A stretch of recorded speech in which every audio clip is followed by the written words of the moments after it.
খুললো কলকাতায়, নাম অরম। আর খুবই সুন্দর ছিমছাম একটা দোকান। আর একজন বাঙালি খুলেছেন, সেটা একটা গর্বের বিষয়।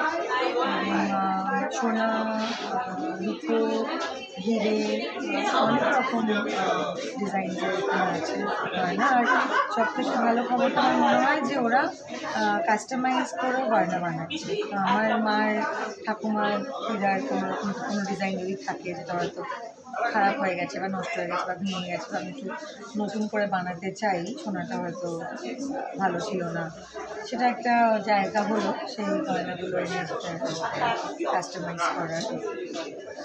তো তোমাকে একটা অনুরোধ গয়নার বাক্স যদি তোমাকে রূপোর গয়না করতে বেশি ভালোবাসি। এবং সেটা কি তোমার মুডের উপরেই পুরো নির্ভর করে গয়না বা জুয়েলারি রূপোর গয়না পরতে বেশি ভালোবাসি, কিন্তু অফকোর্স গরম কতটা, কোথায় যাচ্ছি, কী ধরনের অনুষ্ঠান, কী জামাকাপড় পরছি, সেই অনুযায়ী বাকি গয়নাগাটি, মেকআপ অ্যাক্সেসরিজ সেটা আমরা ডিসাইড করা উচিত।